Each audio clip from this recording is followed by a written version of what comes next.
AEW is looking more desperate than an elderly prostitute. And WWE gets a little big for its britches, talking about WrestleMania 41 already, this week on Wrestling with the Business.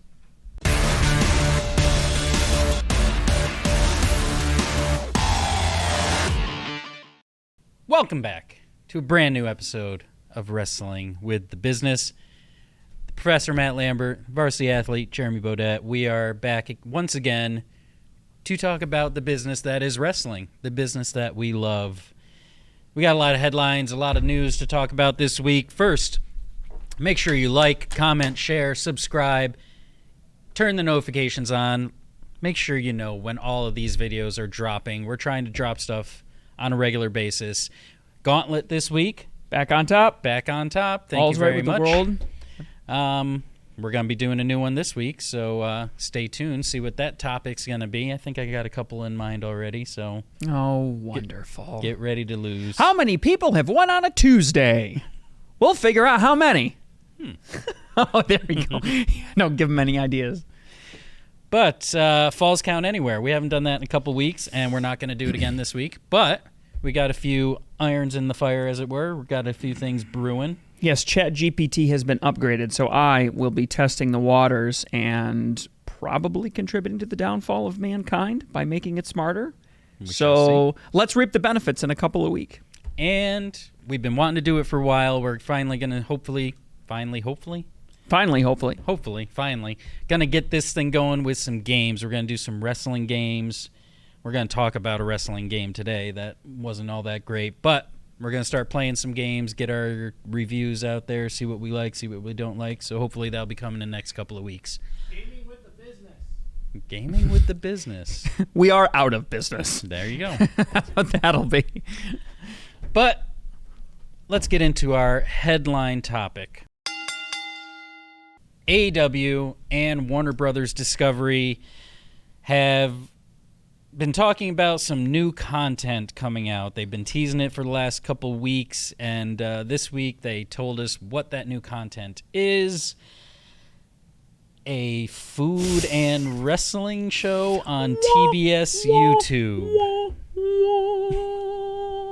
I mean, it fell pretty flat for me. How did it fall for you? Yeah, saw an ad for it on Dynamite this week, and wasn't crazy about it. How are you feeling about Meal and Match with Renee Paquette? Come on, are you excited? I thought it was a cooking show when I first saw it. I thought it was. She was. I thought it still is a cooking show. Is it not? No, they're just going to eat at a table. Eat and watch wrestling. I don't even know if they're going to watch wrestling. They're going to talk to wrestlers. Oh, they're not even... I thought they were going to have a wrestler on to watch a match and eat a meal. That is not my understanding. My understanding is that they are going to have a wrestler on, they are going to interview the wrestler and basically eat. Break bread. So it's a podcast with food. It is a I think it's like, you know how they, what is it, First We Feast does that hot wings thing, you know? So it's kind of like, that's like integrating the casual nature of food with a famous person that you're going to see. Obviously, it's not like they're getting hotter and the questions are getting harder. I don't think that's the premise or anything like that. But I think it's the same premise of breaking bread. I have no interest in that. I'm sorry. I like watching the backstage stuff and interviews and whatnot. But, I mean, there's 1,000 freaking podcasts out there interviewing wrestlers, just throwing food in the mix.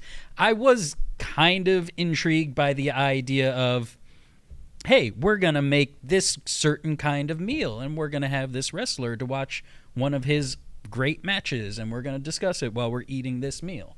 See, that could be... Okay, that seems more interesting. You're onto something there. So I want Jon Moxley to cook with Renee his grandmother's chili recipe. Exactly. We learn about his growing up, and then we sit down and we watch one of his favorite matches. Hey, Jer, what kind of meal would you pair with a first blood match? Like, come on, that's kind of cool. But no, that's not apparently what we're getting. No, that is not what we're getting, and that's a little disappointing. This apparently appears, at least to me, to be maybe Renee's baby, I think. Yeah. It kind of seems like her idea. I remember hearing in interviews with her in the past, she likes cooking. She's done a cookbook. So, like, having a cooking show, that's why I kind of went in that direction. That's kind of something I thought she wanted to do. But that is not the vibe that I am getting from this. I am getting a sit down. I believe the promo said break bread and tables. Break bread and break tables. So I don't. I'm not seeing a lot of cooking going on in there. But it could be fun. It could be funny. But it is a little more. Let's see if they did go in that cooking direction. It would be kind of campy, kind of WWE. You know what I'm saying? Like which Eric Rowan could use. Eric Rowan in a Kiss the Cook apron kind of a thing. You know what I'm saying? Like it can kind of get that way. Yeah, and their first guest on the show is Eddie Kingston. He doesn't really seem like the type that would fit into that type of mold, but if it's just an interview show, then that makes more sense. Well, again, I don't know what the value of the content is. I mean, TBS seems really enthusiastic about it. They're putting it on their YouTube channel. So I don't know. I mean, maybe this is just testing ground. I don't know if Renee has an idea and they're letting her go with it, or if AEW is getting some kind of pressure from WBD to go out there and produce more content for them. I'm not exactly sure what's drawing that. In addition to that, there's a new mobile video game. Yeah, part of this package now is this new mobile game, AEW Figure Fighters. Which I believe you had the pleasure of playing briefly today. And briefly. What's your review? Okay, make the review as long as your experience with it. Could you do that? Download, start. What the hell? Delete. That was pretty much it. So crap is your review. Yeah, all right, so content's always good. They should be trying to get out as much content as they can. I understand that. But this game it's called Figure Fighters, and we'll probably break it down, like we mentioned earlier, on a future episode of Falls Count Anywhere in more detail. But, I mean, the wrestlers are made to look like action figures, but they don't look like regular, like action figures that we got sitting around here. They look like Fisher-Price, like Rescue Squad, like some weird doll like that. They're very strange. It looks like Robot Chicken. Oh, yeah, Robot Chicken. Even Robot Chicken looks better, I think. Yeah. But, they don't really look like that. They look like a very cartoony version of that. But anyways. Don't be a jabroni.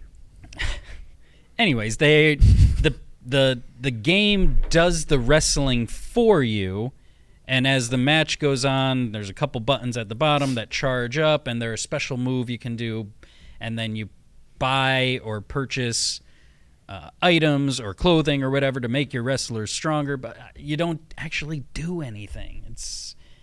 It's weird. I deleted it within 5 minutes of downloading it. I was not a fan. So I guess this plays into my original comments on our open today about this, like, when you start putting out lots of questionable content, you start wondering, and again, I can't help but think of the last couple of years at Disney.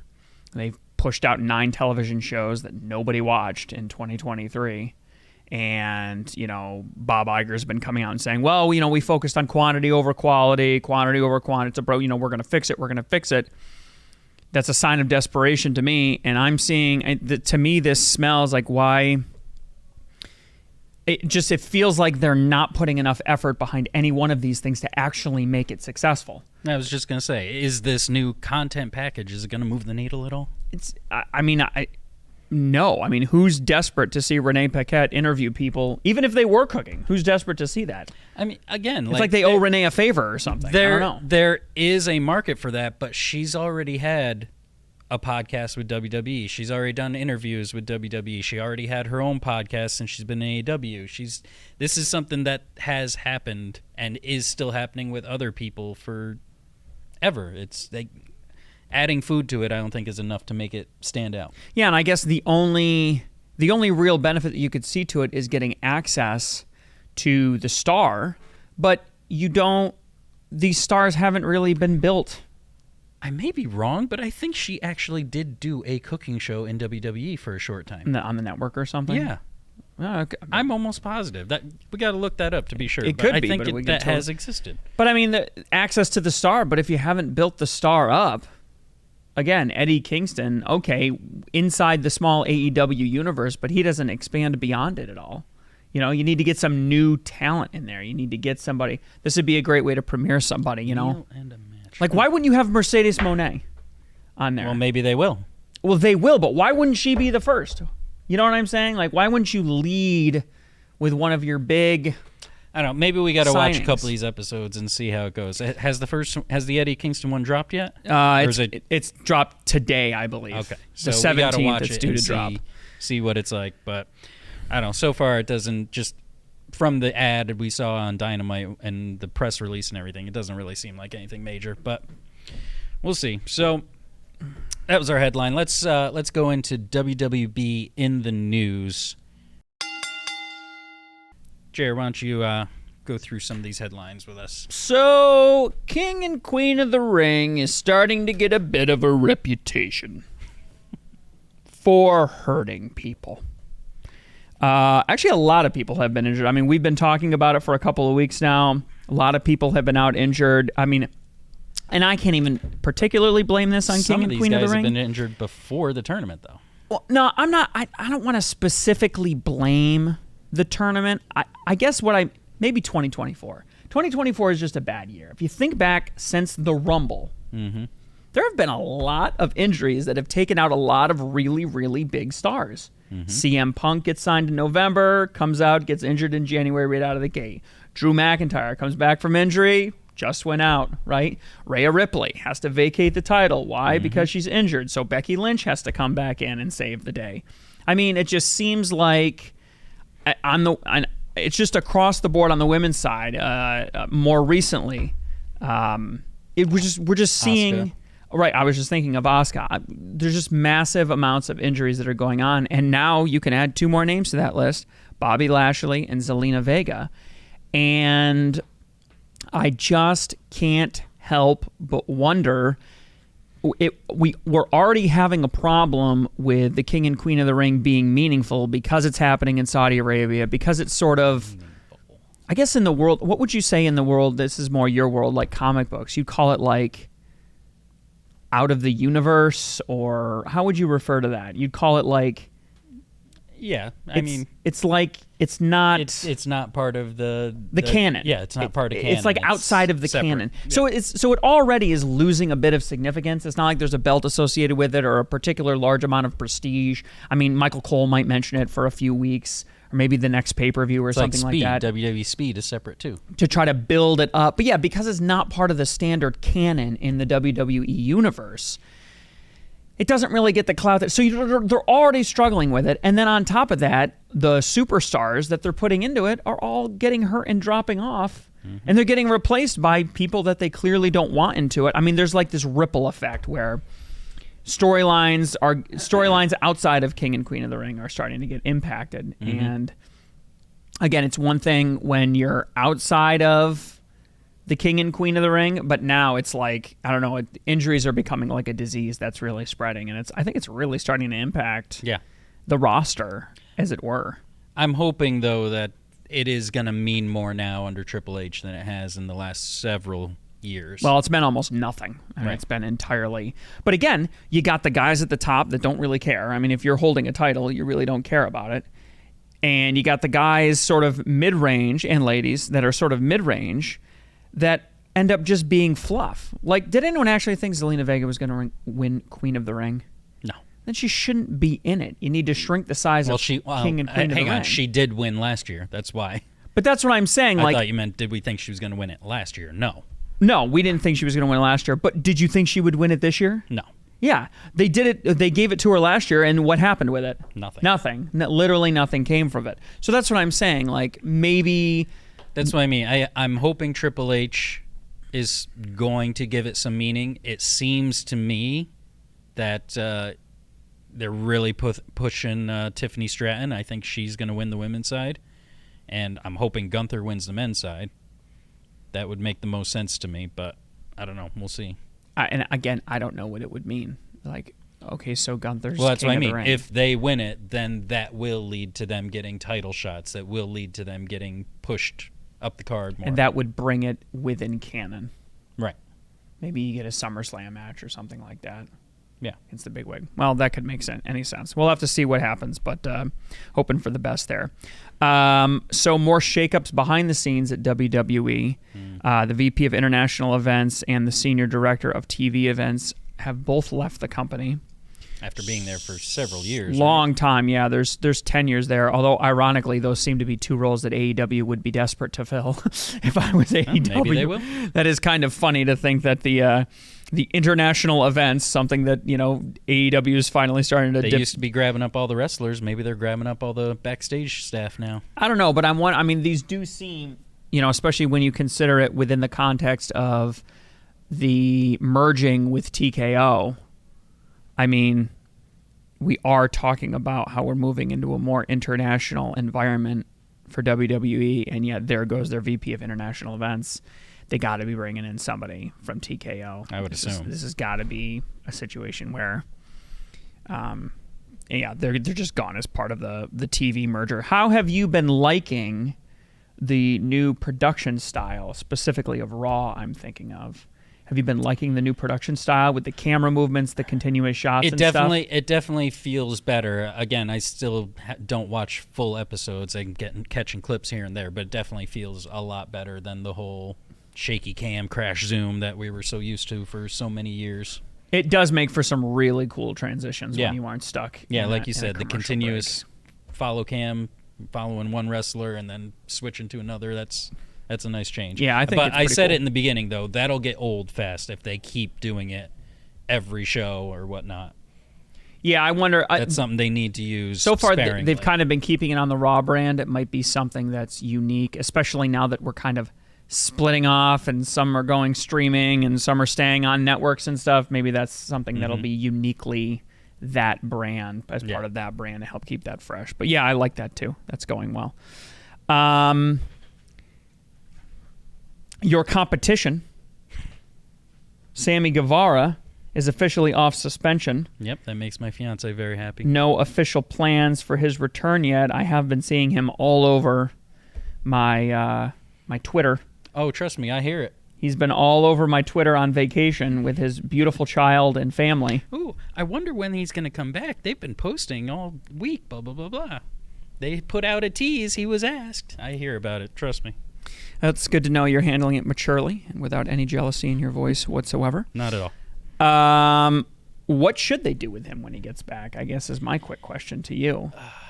I mean, heel Sammy was a good look. I don't know. Like, we always talk about it in my house, and he doesn't seem to do well with the fans in either direction. Like, the fans don't like him as a babyface, but even when he's a heel, they get sick of him very quickly. So, like, these little vacations, I think he needs to go on pretty regularly. He needs to come back as a heel. He needs to be the smarmy little asshole, even though he has a kid now and he has a family. The Spanish and blah, blah, blah. God. Yeah, he just needs to be a dick that everyone hates. He needs to be MJF, MJF light maybe. He needs to be a little asshole that everyone wants to boo and everyone wants to see get beat. That's his best role. Diet MJF. Yeah. A moment on the lips is a lifetime on the hips. Okay, that's an interesting idea. I totally agree with that. Some bad news here in regards to Collision. So Collision moved to TBS. Just for 1 week. For 1 week. It did not go well for them. Which is surprising because TBS supposedly has more reach than TNT. They dropped all the way down to 378,000, which is a drop of nearly 40%. We have been kind of slowly, steadily seeing these better numbers. They're creating that 3-hour time block, which was seeing a lot of benefits to Rampage. Was improving, yeah. Rampage was improving, and the numbers were kind of generally, again, they were small increases, 10K, 20K, but they were generally trending in the right direction. And they're this just week, so unstable. They're just so incredibly Rampage unstable. was with Collision on TBS this week too, right? Yes.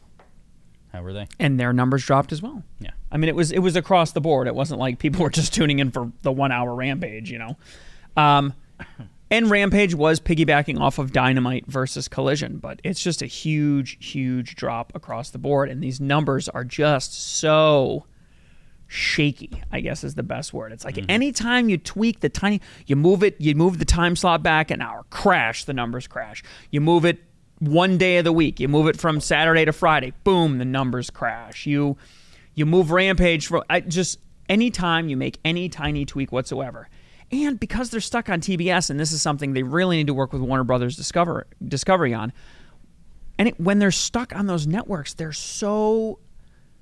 become so subject to the sports. They become secondary to the live postseason, this, basketball, baseball, whatever it is, that they're constantly getting shoved around to other nights or other time slots. They never have a chance to get comfortable. They never have a chance to build a fan base. They have to go streaming. They have to go streaming. They have to get off that network. That network is too busy right now. There's too much going on right now. They're getting bumped and jostled, and they need a stable day of the week to build a fan base. Monday Night Raw. Well, it sounded like this week, didn't Warner Brothers or somebody announce that it seems like NBA is moving off of Warner Brothers? So that is what I've heard, that they have lost, that they put a bid in, I think. So then the shifting around shouldn't be happening as much anymore. Well, if that does follow through, I believe it was NBC. Don't quote me on it, but I believe NBC put a bid in that Warner Brothers couldn't match, and it was it was like $2.5 billion or something like that. It was like an insane. It was a totally insane offer, and I think they were saying that Warner Brothers was going to have to offer like 2.8 if they wanted to stay in the hunt, and it looks like it's gone. So that's for NBA. That's basketball. And that doesn't hit for another year. So that's why I'm saying, like, they're going to be stuck in this situation for at least a whole nother year plus, depending on the postseason and stuff. They're going to be stuck in this thing for a whole nother year. They have to get off the net. Or they need to achieve security. They need to say, this is going to be your day of the week, and we're not going to touch it no matter what. Come hell or high water, we're going to leave you where you are. Because the numbers are just so flimsy right now that they can't build a base. They can't get any traction. And you know how it is, man, when you take a week off, when you take 2 weeks off, because maybe you work that night or you're not available at that time to watch the show. You fall out of it. 2, 3, 4 weeks go by. Storylines change completely. There's been a whole pay-per-view. There's been a whole shakeup. This person's come back. That person's out on injury. And you're totally effed. You're totally effed. You're totally screwed. You're totally out. I've done it. You take a month off of watching wrestling. You come back. You have no idea what's going on. Mm-hmm. And so, when you're going to have the storylines and plot lines move as quickly as they do in AEW right now versus WWE, which is moving quite slower. The bloodline still exists. I mean, you still have some tent pole storylines that you can hang on to there. But in AEW, there's almost none of that going on right now. Right. You really need to rely on having that stable audience, and they don't have it right now. And it's really, really screwing them.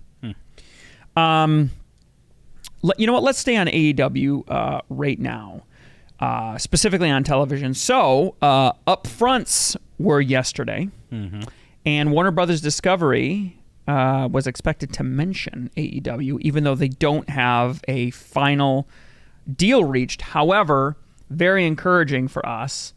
It looks like streaming is like guaranteed a part of the deal.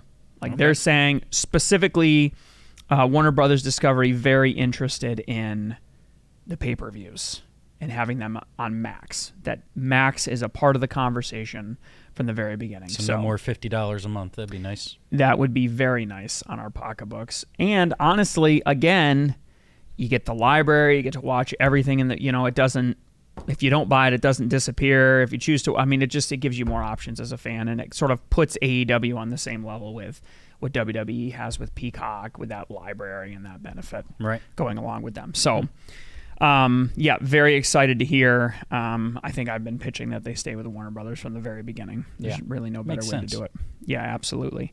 Cash Wheeler is the frog that jumped out of the boiling pot, it would appear. No criminal charges expected against Cash Wheeler. So last summer, right before All In, I think it was late July, it was like 2 weeks before. There was an incident where there was some kind of a road rage incident, and I believe he pulled a gun on another motorist in Florida, and there was some serious question over whether he was going to be able to make the trip.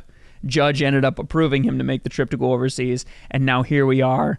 What are we now, 8-9 months later, and we're finally finding out that there's actually not going to be any criminal charges. So Cash Wheeler jumps out of the frying pan into the fire and then miraculously manages to come out smelling like a rose, if I can mix my metaphors like that.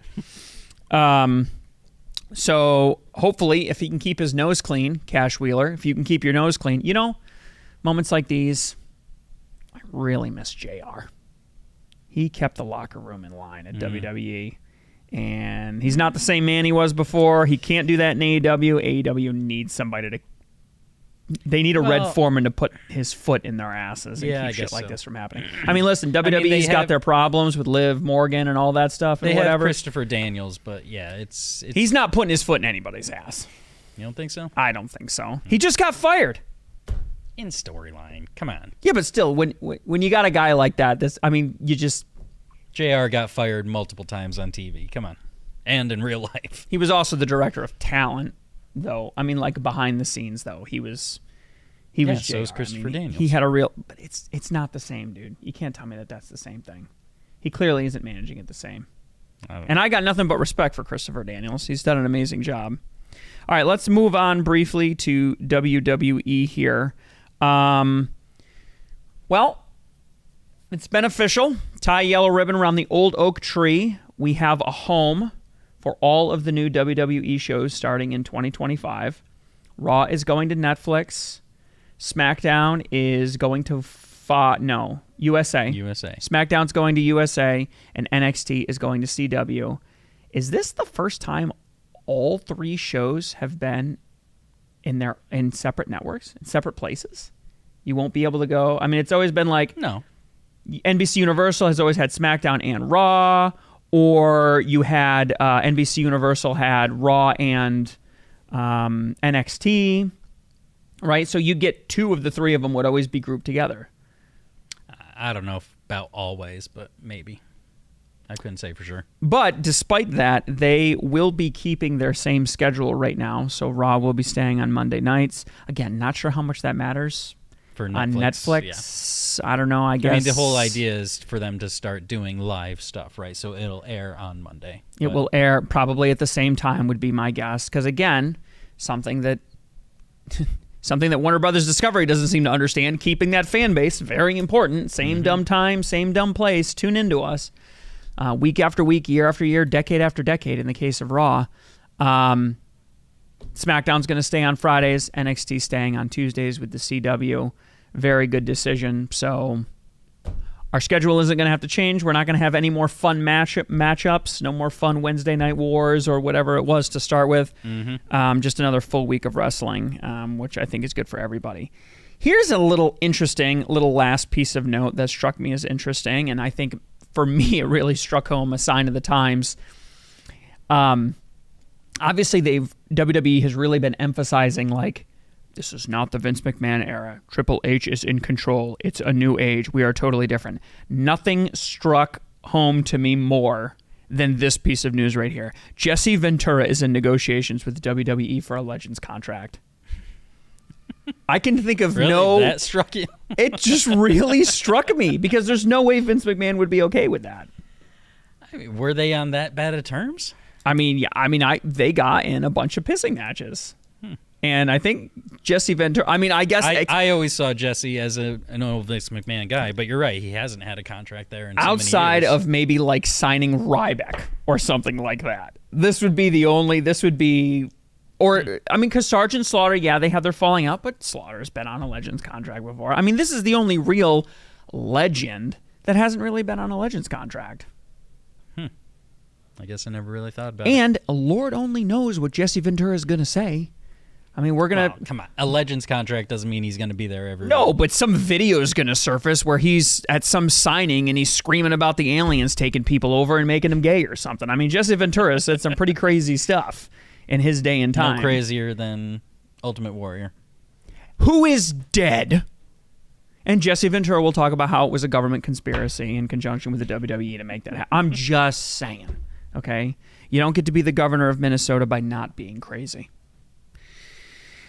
Enough on politics. That is our news and rumors this week, but mostly news. All right, let's move on to our mid-card match here. I mentioned this in the open this week. WrestleMania 41. What do you want the main event to WrestleMania 41 to be? Oh, gee. I know. It's only 11 short months. What do I want, and then what WWE Yes. wants have always been different things. What do you, the Professor Matthew Lambert, want for WrestleMania The main 41? event of Vegas. WrestleMania 41. Remember? We're in Vegas, baby. Mm-hmm. So what's it going to be?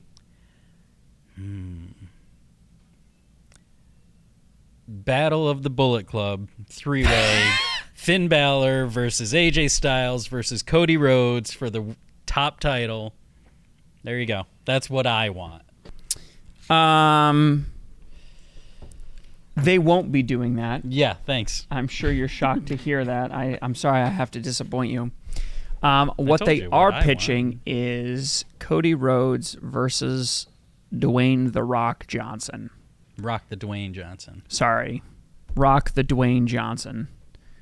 Dwayne The Rock has a very tiny Johnson. So I guess my question is, why are they doing this? Can you steel man any reason for this incredibly bad matchup? Nostalgia bait.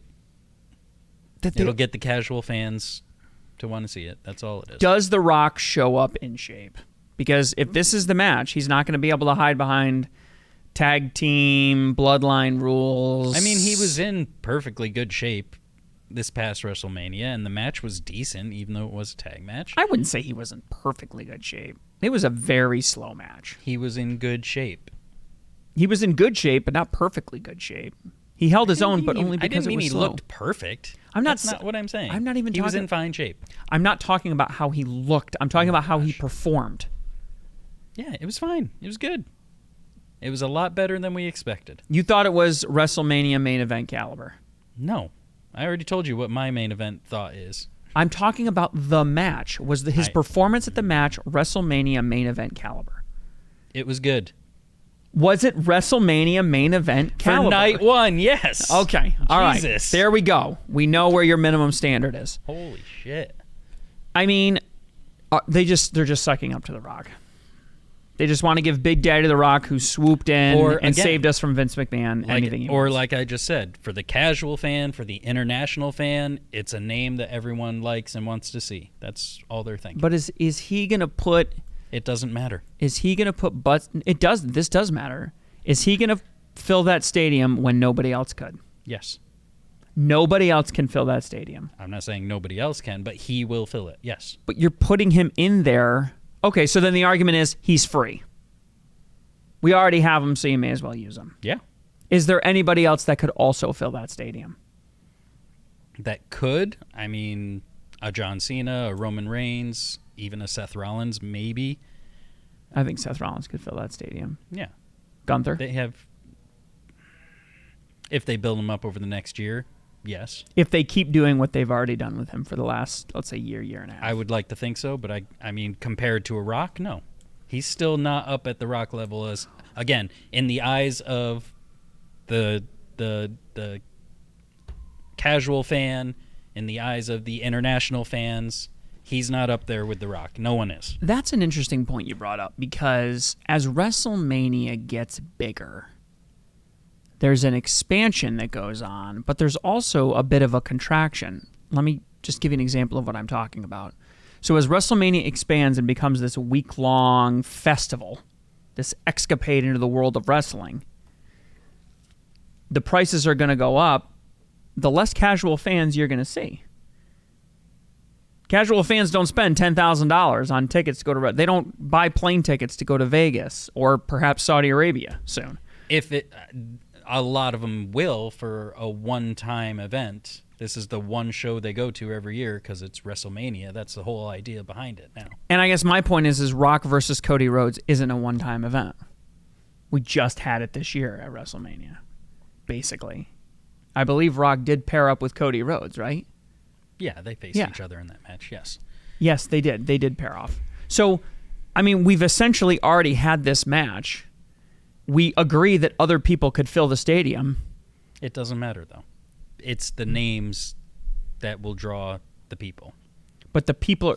It doesn't matter if they've already seen it. They haven't seen it in a one-on-one match. They haven't seen it in the main event.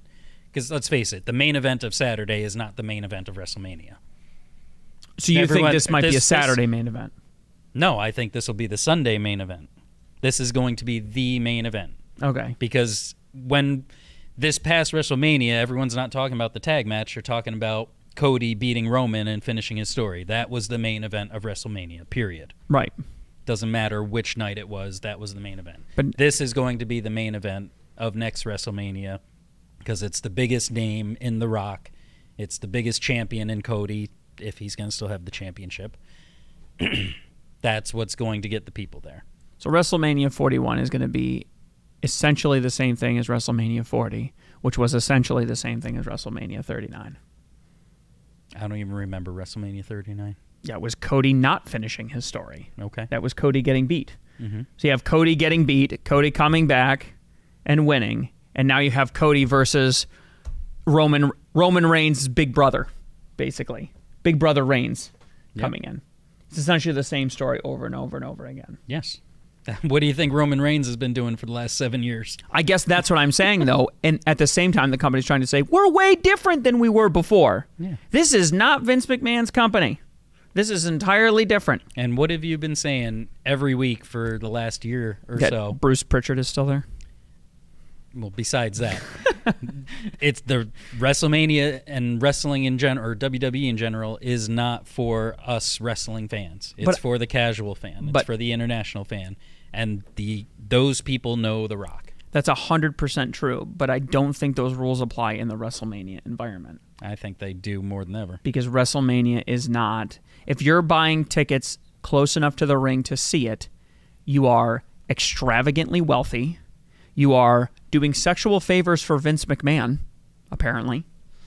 Or you are a hardcore fan that's saved for the last 5 years so that you can finally go to WrestleMania because it's a 5-hour drive away from where you live in California. And those hardcore fans are going to go no matter what the main event is. That's exactly my point. And if you're rich, you're going to go no matter what the main event is. Right. So having The Rock in there, again, is not for them because they're going to be there no matter what. Having The Rock there is going to make the casual fan travel across the country for this one show that's going to cost them hundreds of dollars, thousands of dollars. Because they know The Rock and they like The Rock. I don't think that there are that many people for WrestleMania. You're right. There are that many people for... But that's who they're trying to draw, though. That's what I'm saying. And I just don't think that casual fan is going to go there and participate in the other events that are associated with it. Oh, maybe not, but they're paying for the seat. And maybe they are, but I don't... That's not what the WWE wants anymore. But The Rock isn't going to do all of the... he's likely not going to do all the stuff in the leading up week. He's going to do the talk shows. He's going to do the appearances. He's not going to do the fan signings. Press conferences or something. Yeah, he's not going to be there to see the fans, though, and sign their autographs. Cody might, but The Rock isn't. Yeah, and I guess, again, that's what I'm saying. Your casual fan is going to want to get The Rock to sign something, especially if he's going to spend $5,000 to go out there. $5,000 is a lot of money. Sure. Okay. So... I guess we've accomplished nothing here. I don't understand what the value of having The Rock there is. You're saying the casual fan, and I'm saying the casual fans is going to go because it's WrestleMania, not because it's the tickets. Especially when The Rock has already gone. I'm saying the hardcore fans are going to go because it's WrestleMania.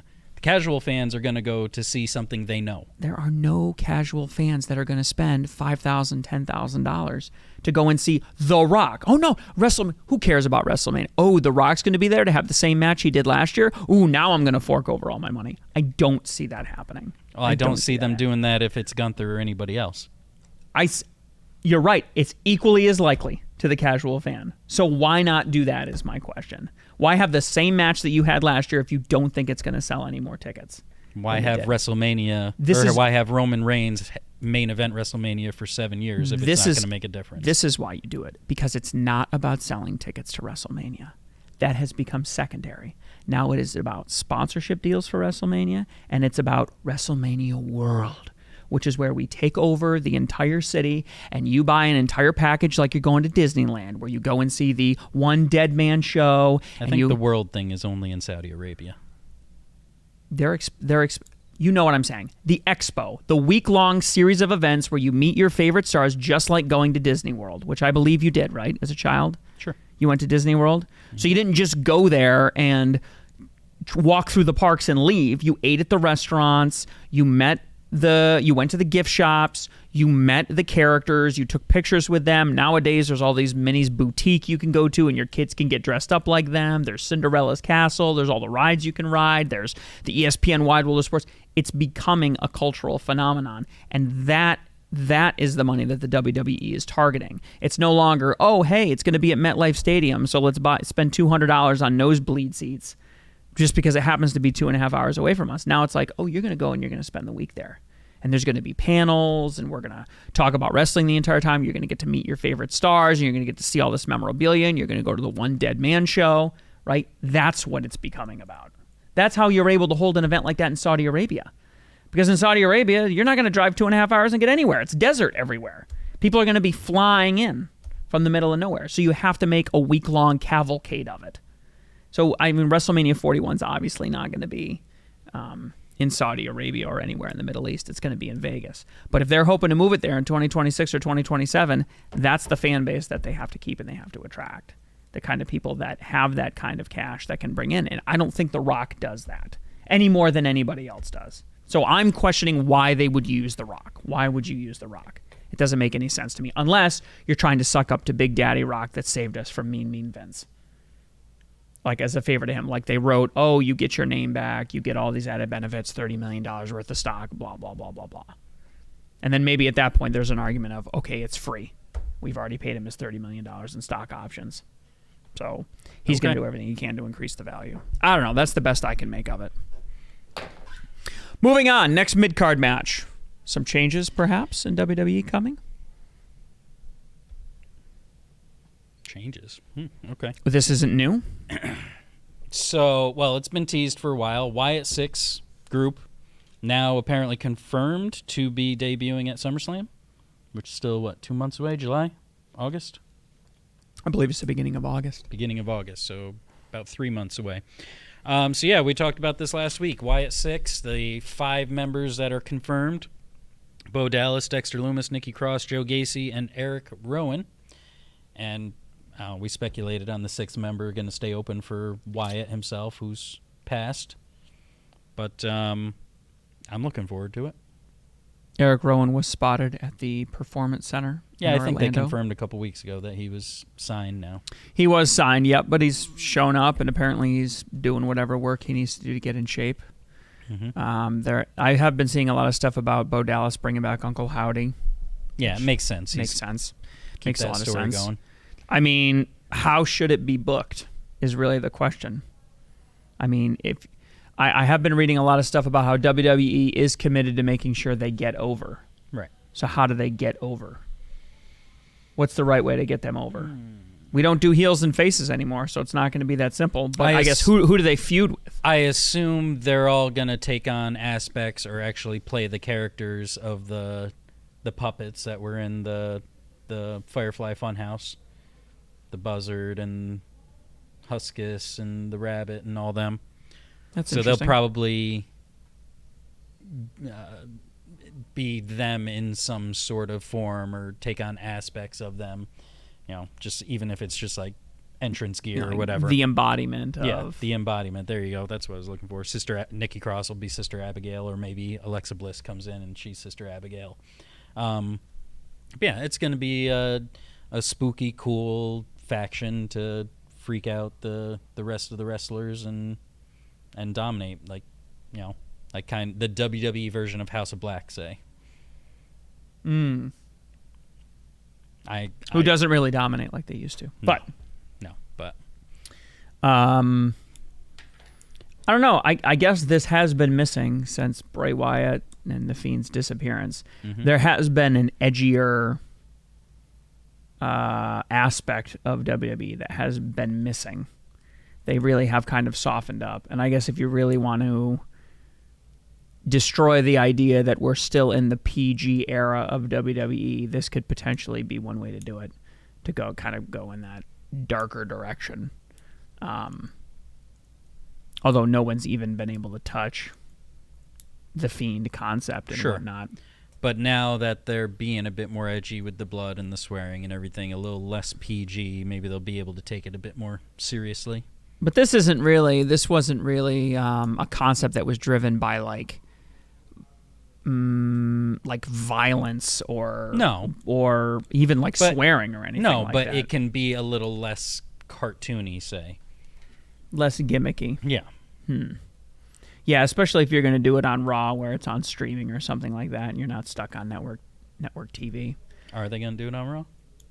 I mean, none of them have been assigned to any. None of them were drafted, right? Nikki Cross may have been. Yeah. Yeah, Nikki Cross may have been drafted. I can look that up really quick, but I don't. Not that would make any difference. Yeah, I don't think that streaming is going to make them change that much in their. Not that would stop. I don't think she was drafted. It doesn't sound familiar.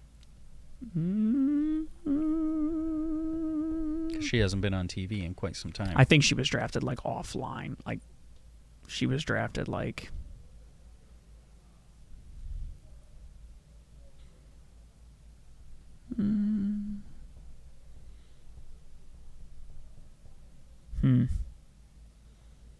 Yeah, I don't see it in here.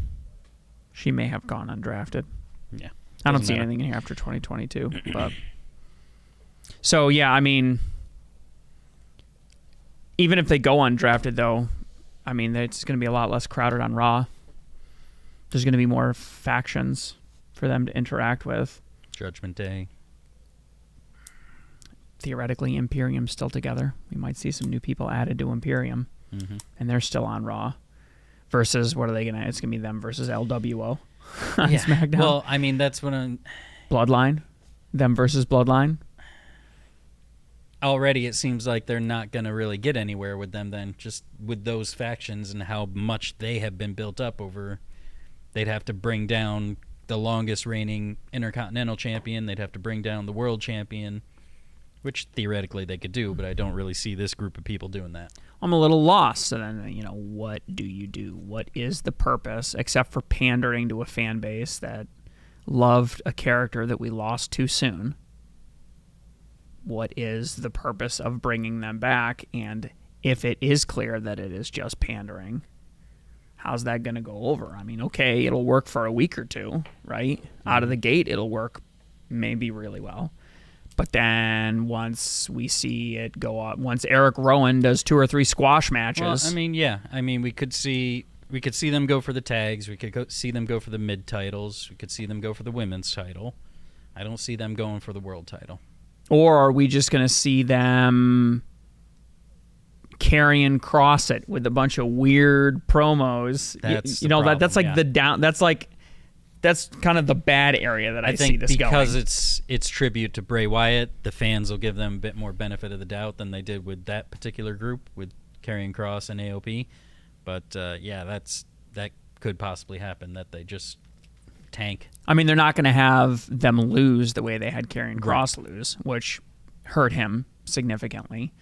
But even winning, if it's just going to end up being squash matches, it's a thinking back, we were kind of critical of giving The Fiend the title. We thought that maybe that was a bad idea because... Not even so much him getting the title, but the way he lost it, definitely. I mean, he didn't need the title. He definitely didn't. He didn't need the title. But when he had it, he should not have lost it so easily and so strangely. But the problem with giving him the title is you have to take it away. Right. So you only give a guy a title if you need to give it to him. And you didn't need to give it to him. So how do they work out this new faction? How do they manage the story for this faction in such a way that you make it relevant without needing to give them a title? That's the question. Yeah, they need to set that off right in the beginning.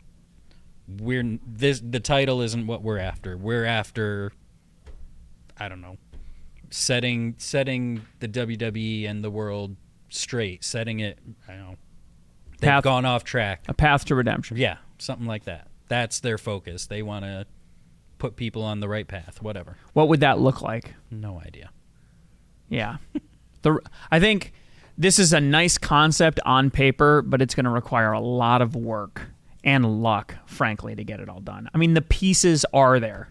Uncle Howdy's there, Eric Rowan's there. This may just turn into nostalgia. You've got spooky characters like Nikki Cross. I can't imagine Alexa Bliss comes back without playing a part in this. I mean, if she shows up and she's not integrated into that in some way, there's going to be a lot of disappointment amongst the fan base, I think, because I assume she's going to be Sister next to Bo Dallas. She's probably the next closest character, even more so than Eric Rowan. I would say so. Yeah, definitely. Yeah. Especially when it came to the Fiend concept and stuff like that. So, which is the stuff that I think people really are nostalgic for. I think there's going to be a lot of disappointment there. So, yeah, I don't know. We'll have to see what happens. But it's a very thin edge that they're walking on. And I think if they lean a little bit too far left or right, they're going to end up overcooking or undercooking it. Right. And yeah, it'll just totally kill it. All right. So with that, let's get into our main event.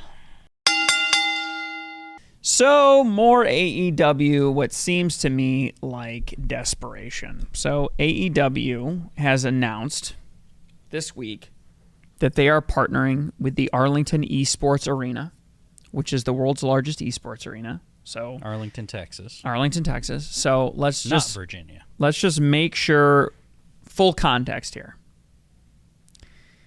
AEW, the quite reasonably successful, but perceptively struggling wrestling promotion, especially when it comes to live events, is partnering with a comatose esports industry to try to come together. And I guess, I don't know, maybe this will be two piles of dirt picking each other up or something like that, but desperately trying to reanimate each other to make something work. So AEW has partnered with Arlington, Texas at the Esports Arena to host what they're calling an AEW Path to All In, which is basically a summer series where 5 collisions in a row are going to be held at the Arlington Esports Arena. Jeez. 5, I believe, starting July 20th, leading all the way up to All In. So it's just 5 weeks in a row in the same arena. Not to mention, Friday, I believe it's July 26th, is Ring of Honor's Death Before Dishonor. That will also be located. So you got the 20th, 26th, and 27th, and leading all the way up to All In. I think like August 11th or something is the last one. And then All In is that Sunday. Right. The day after. So yeah, I looked it up. That Esports Arena has a max capacity of about 2,500, which seems very big for an esports arena, but very small relative. I mean, did it say if the collisions are going to be live or taped? I mean, maybe, I could see them being there for like 2 or 3 days and just taping several weeks. I don't think so. I mean, they're trying to. It would appear to me that they're trying to push the live aspect of this because they're trying to sell ticket packages. Multiple weeks in a row. So this is not one of those let's jam 3 shows into one Saturday and tape them.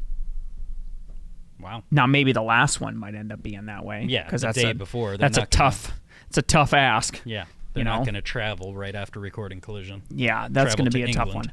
But to have every single one of them, they might do it on Friday. They might do it on Friday. They might record it, Rampage right on the back of it. Do it on Friday, maybe even have it go out live on Friday. I don't know. But to me, it just seems, again, if they were partnering with a hockey arena, a 5,000 or a 10,000 seat hockey arena or something like that, I thought, that's probably not a bad idea. They pick a big city, good fan base, a good wrestling town. They can fill the seats. They've got the stability of being at that one location, so there's less chaos when it comes to planning All In. So you've got just less moving parts going around at the same time. Okay, but so to counter that, though, you've said in the past they should go to smaller arenas. 2,500, that should be a sellout, no problem. But yes, that is true. But doing it multiple weeks in a row, that's the problem. From my perspective, when I said go to smaller arenas, I think what I meant was, first of all, this is right sizing. You are right sizing. Capping yourself at 2,500, I just would hope that they could sell more than 2,500. I mean, there was way more than 2,500 at the shows we went to. Now, in a 10,000 or 15,000 seat arena, it's not 5,000 looks like a joke. Right. You know? So 2,500, you're really, I mean, what's Daly's place? That's around 2,000, isn't it? Yeah, probably. 2,100 maybe? They sell that out. It's outdoors, so it's not quite as loud. It doesn't sound quite as good. But they clearly don't really struggle at that 2,000, 2,500 mark. 3,000. They probably, I would say probably, you know, outside of like the big business or, you know, like the specialty shows like that. What is it? Battle of the Belts or whatever, which I think one of those is getting hosted. One of those is a Collision that's going to be hosted there. So I really kind of feel like you're really setting yourself up for failure, because if they sell 2,500 tickets, it's like, well, who gives a shit? But if they don't sell 2,500 tickets, I mean, this is the kind of thing that really can only hurt you. It's one thing to say, oh, yeah, the venue looks half empty, but it's a 15,000 seat venue. So, hey, we sold 6,000 or 7,000 tickets. There are ways to hide. You use the camera, you rope off the tops, right. You curtain the tops or whatever, so it doesn't quite look so bad. At the same time, if you can't sell 2,500 tickets, like, think about this. Like, 5 weeks in a row. Are they going to be able to sell out week 4 in Arlington? Yeah. What are you going to pitch Arlington? Especially when you know you got All In coming. So if there's going to be any kind of crazy reveal, it ain't happening in Arlington. MJF ain't coming back on July 20th to Arlington. You know what I'm saying? He's coming back at All In. You know, they're not going to do that. So to me, it feels a little bit like an act of desperation, because they want to, I think it's a good idea to go to the smaller venues, but they're playing it wicked safe, and they're piggybacking off of this esports concept, which is just failing. It's complete total failure. What's the other side of it then? What's the esports or Arlington getting out of it? Anything? I mean, I think that esports venue is probably riding the struggle bus, would be like I said, all of esports is just a complete and utter failure right now, financially and otherwise. So, you know, there's not, especially in a big city like Arlington, you know, it's hard. There's a lot of really big venues in that area. So it's like, what's the niche attraction that you can put inside a 2,500 seat venue that's likely to sell out the venue? I mean, this is a great deal for the esports venue, and probably for the town, who I guess owns it. Arlington probably owns it, which is why they're stuck with it and why they're signing the agreement with Arlington to do it. But it's a great deal for them. But if you're AEW, I don't see how this helps you. Esports, the esports venue, and the esports concept is riding the benefit of AEW. And I'm sure there's some deal going on. Maybe there's going to be some event related to the games, the Fight Forever games or whatever that are coming out, or some tournament or something like that, to try to link it up together and create some kind of continuity between the two concepts. But I think overall it just doesn't make a lot of sense. It's not like Arlington is known to be a great wrestling town. I mean, if you're going to do that, why don't you just go to Daly's place? It's your hometown. It's almost the same number of seats. You got a solid fan base there that's going to love it. It's your home base. Like, Tony Khan can sleep in his own bed every night right there in Jacksonville. Like, you're not flying back and forth. You're 2 hours closer to, maybe an hour and a half or 2 hours closer to getting to London, if you got to fly back to London for all the prep that you're going to have to do, especially in the couple of weeks leading up to the event. It's just like I'm trying to understand what possible benefit there could be for AEW into this, because it seems really good for esports, but if you only sell 1,800 tickets in that 2,500 seat venue, there ain't no curtain you can drop to not show those empty seats. It's a teeny tiny little venue. It's a little tiny 2,500 seater. You know what I'm saying? It's not like a big stadium. So it's going to be a lot harder to hide the empty seats if they exist. So now the one benefit is it's a closed venue and it's small. So it's going to be loud, even if you only have 500 people in there, especially if they're AEW fans showing up on week 4. You know, and they're selling ticket packages. So they're very concerned with ticket sales. They're very concerned with making that look good. But I don't know. I think that they could have done it a lot better way, and I'm not sure why they're doing it this way. So the whole thing to me just reeks of desperation. We desperately don't want the stadium to look empty leading up to All In because it's going to send a bad message.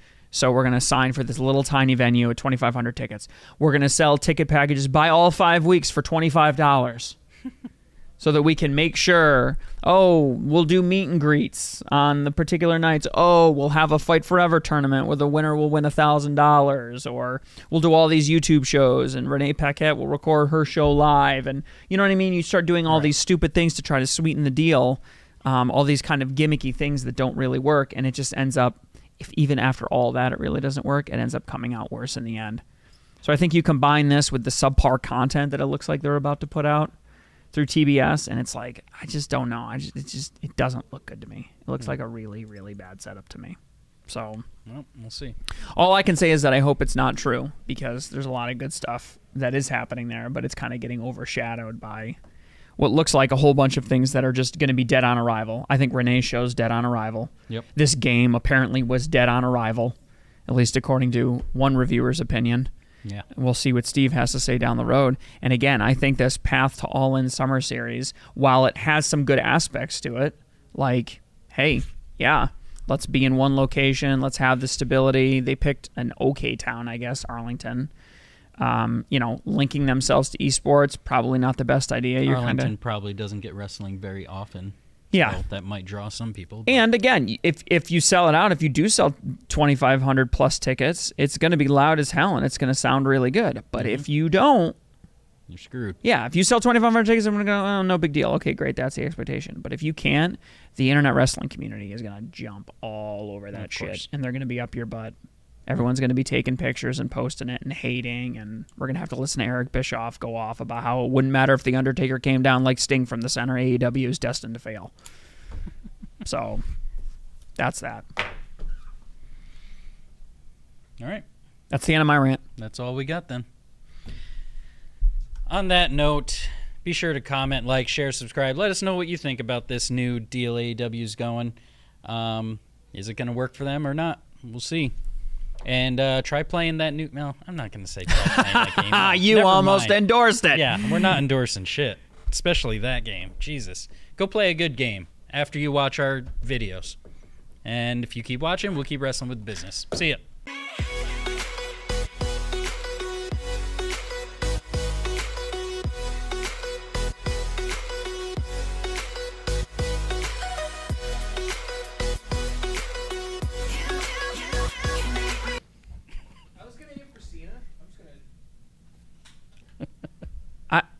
You think this is Cena? Oh, God. Oh, wow. Not bad. You're blind, but you fucking hit him. You hit The Rock. Oh, even better. All right. On that note, let's get back to the show. Keeping that in. Of course you are.